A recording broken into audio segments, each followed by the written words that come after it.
तीन जादुई नारियल के पेड़। सोहनपुर गांव में ठाकुर वीरेंद्र प्रताप रहता था।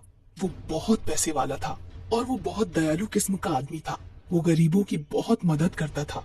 उसके पास तीन जादुई नारियल के पेड़ थे जो कि उसने अपने गांव के बाहर लगा रखे थे। एक नारियल का पेड़ सोने के नारियल देता था और दूसरा नारियल का पेड़ पैसे देता था और तीसरा नारियल का पेड़ अलग अलग तरह के फल देता था। ठाकुर वीरेंद्र प्रताप चौहानपुर गांव का मुखिया भी था, पर अब बेचारा ठाकुर वीरेंद्र प्रताप बूढ़ा हो गया था। उसकी सेहत अब ठीक नहीं रहती थी। ठाकुर वीरेंद्र प्रताप के तीन बेटे थे। सबसे बड़े बेटे का नाम सुंदर, जो बहुत बुद्धिमान और चतुर था, पर सुंदर आलसी बहुत था। दूसरे बेटे का नाम सुशील था। वो भी सुंदर से कम नहीं था। उसकी चतुराई से भी हर कोई वाकिफ था। और सबसे छोटे बेटे का नाम सुलभ। सुलभ बहुत मासूम था और बुद्धिमान भी इतना नहीं था, पर सुलभ आलसी नहीं था। वो वीरेंद्र प्रताप की किसी भी बात को नहीं टालता था। ठाकुर वीरेंद्र प्रताप इसी चिंता में था कि आखिर वो उसका वारिस किसको बनाकर जाए। वो चाहता था कि वारिस वही बने जो इसके लायक हो, उसकी धन संपत्ति और तीन जादुई नारियल पेड़ों का सदुपयोग करे। एक दिन रात को वो विचार में मग्न था कि आखिर कैसे अच्छा वारिस ढूंढा जाए। अगली सुबह हुई और वीरेंद्र ने अपने तीनों पुत्रों को बुलाया और अपने बागीचे में लगे तीनों जादुई नारियल के पेड़ों के पास ले गया और कहा, देखो बेटा, जैसा तुम्हें भी पता है कि आजकल मेरी सेहत कुछ अच्छी नहीं रहती, इसलिए मैं अपना वारिस ढूंढ रहा हूँ जो मेरी धन संपत्ति और इन तीनों जादुई नारियल के पेड़ों का सदुपयोग करे। तुम तीनों मेरे लिए समान हो, इसलिए मैं आज से तुम्हारी एक परीक्षा लूंगा। जो उस परीक्षा में सफल हो जाएगा वही मेरा वारिस बनेगा। वीरेंद्र प्रताप कहता है, मैं तुम तीनों को एक एक पेड़ दे रहा हूँ और एक एक इलाका दे रहा हूँ। तुम तीनों के पास एक महीना है।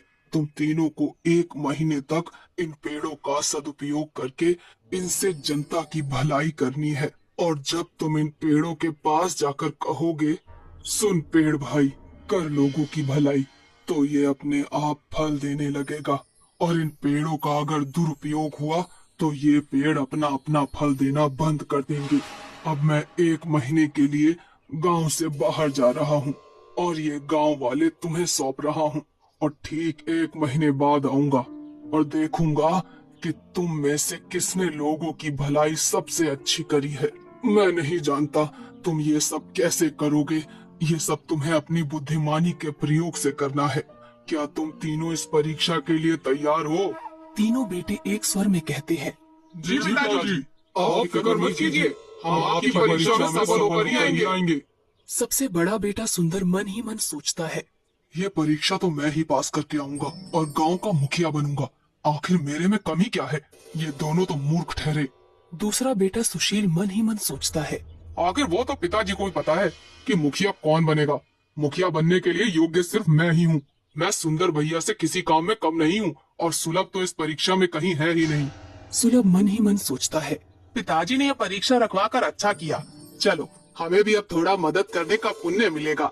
वीरेंद्र सिंह बड़े बेटे सुंदर को सोने के नारियल वाला पेड़ दे देता है। फिर दूसरे बेटे सुशील को नारियल के पैसे वाला पेड़ दे देता है और सबसे छोटे बेटे सुलभ को तरह तरह के फल देने वाले नारियल का पेड़ दे देता है और कहता है, ठीक है बच्चों, अब मैं चलता हूँ। मेरा आशीर्वाद तुम तीनों के साथ है। ऐसा कहकर वीरेंद्र प्रताप गांव से निकल जाता है। अगली सुबह होती है। तीनों बेटे अपने अपने पेड़ के पास चले जाते हैं। सुंदर सोने के नारियल वाले पेड़ के पास जाता है और सोचने लगता है कि अब लोगों की भलाई मैं इससे कैसे करूं। वो पेड़ के पास जाता है और कहता है, सुन पेड़ भाई, कर लोगों की भलाई। इतने में ही पेड़ से सोने के नारियल निकलने लगते हैं। सुंदर उन नारियल को सुबह सोने की दुकानों पर बेच देता है, पर जैसे ही पैसे आते हैं वो सोचता है, मैं लोगों की भलाई तो बाद में ही कर सकता हूँ, अभी क्यों ना ये पैसे मैं खुद पर खर्च कर लूं। ऐसा सोचकर वो उन पैसों से खुद के लिए शराब खरीद लेता है। वहीं दूसरा बेटा सुशील पैसे देने वाले नारियल के पेड़ के पास जाता है और कहता है, सुन पेड़ भाई, कर लोगों की भलाई। उसके पास भी बहुत सारे पैसे आ जाते हैं। सुशील उन पैसों को बांटने के बजाय उन पैसों को लोगों को उधार देने लग जाता है। वो मन ही मन सोचता है, आखिर मैं मदद कर ही तो रहा हूँ, यही तो लोगों की भलाई है। अब मैं पिताजी की तरह मूर्ख नहीं जो इन पैसों को ऐसे ही लुटा दूं। वहीं तीसरा बेटा सुलभ तरह तरह के फल देने वाले पेड़ के पास जाता है। वो सोचता है, इस गांव में ऐसे बहुत से लोग हैं जो एक दिन का भोजन भी नहीं जुटा पाते हैं, उनको इसकी सबसे ज्यादा जरूरत है। फिर सुलभ पेड़ के पास जाता है और कहता है, सुन पेड़ भाई, कर लोगों की भलाई। इतना कहते ही पेड़ से तरह तरह के फल निकलने लगते हैं। सुलभ उन फलों को गरीबों में बांट देता है। सुलभ अब रोज ऐसा ही करने लगा। वो पेड़ के पास जाता, मंत्र पढ़ता और उसमें से जो फल निकलते वो उन फलों को गरीबों में बांट देता। उसे लोग बहुत धुआं देकर जाते। वहीं सुंदर तो बहुत शराबी हो गया और उस पेड़ से जो भी सोने के नारियल निकलते उनको बेचकर शराब पी लेता था। उसकी सेहत भी अब बहुत खराब हो गई थी। दूसरा बेटा सुशील, वो तो मानो गरीबों की मदद करने के बजाय उन पर जुल्म ढाने लगा था। सुशील पैसे तो दे देता, पर अगर किसी ने उसके पैसे वापस देने में देरी कर दी तो उनको मारता पीटता, उन पर जुल्म करता था। ऐसे ही धीरे धीरे 1 महीना बीत गया। ठीक 1 महीने बाद ठाकुर वीरेंद्र प्रताप गांव लौटता है। वो बहुत उत्सुक रहता है क्योंकि उसे आज पता चलने वाला था कि उसका वारिस कौन है। वो सोच रहा होता है कि मेरे तीनों बेटे ने कमाल कर दिया होगा, गांव में तो रंगत होगी। वीरेंद्र सबसे पहले सुंदर के इलाके में जाता है। वो वहाँ बाहर लोगों से पता करता है तो उसे मालूम पड़ता है कि सुंदर कभी इस इलाके में आया ही नहीं। वो तो सिर्फ शराब पीकर एक जगह पड़ा रहता है। अपने बड़े बेटे के बारे में ऐसी बातें सुनकर वीरेंद्र को बहुत धक्का लगता है। उसने कभी सोचा भी नहीं था कि उसका सबसे बड़ा बेटा सुंदर इतना बुरा नाम कमाएगा। खैर, फिर वो अपने दूसरे बेटे सुशील के इलाके में जाता है। वहाँ जाकर तो वो चौंक जाता है। सुशील इलाके में तो आता था, पर वो सिर्फ वसूली करने के लिए। सुशील के नाम से गांव वाले लोग बहुत डरते थे। उसका नाम सुनकर ही कांपने लग जाते थे। अपने बेटे के बारे में ऐसी बातें सुनकर वीरेंद्र को बहुत दुख होता है। वीरेंद्र वहाँ से आगे बढ़ता है और सुलभ के इलाके में जाता है और वो वहाँ देखता है कि सुलभ के इलाके में खुशहाली है। लोग मस्ती से अपना काम कर रहे हैं और सुलभ को दुआएं दे रहे हैं। सुलभ की तारीफ सुनकर वीरेंद्र का मन बहुत खुश होता है। वीरेंद्र फिर सीधा अपने घर जाता है और अपने तीनों बेटों को अपने कक्ष में बुलाता है।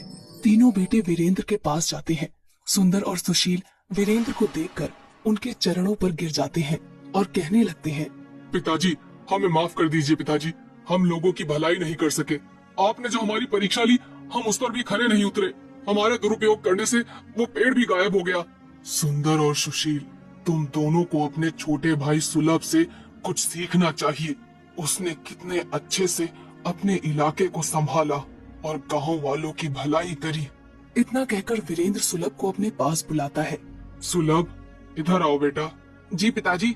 सुलभ, मुझे बिल्कुल भी उम्मीद नहीं थी कि तुम इस परीक्षा में पास हो जाओगे, पर तुमने साबित कर दिया कि तुम ही मेरे असली वारिस हो। शाबाश बेटा, शाबाश। नहीं पिताजी, मैंने ये सब वारिस बनने के लिए नहीं किया। मैंने ये सिर्फ लोगों की भलाई के लिए किया। और जब मेरे बड़े भाई सुंदर है तो उनके रहते मैं वारिस नहीं बनना चाहता। वाह बेटे वाह, तुम तो बेशकीमती हीरा निकले। तुम्हारी सोच को तो तुम्हारे पिता नमन करते हैं।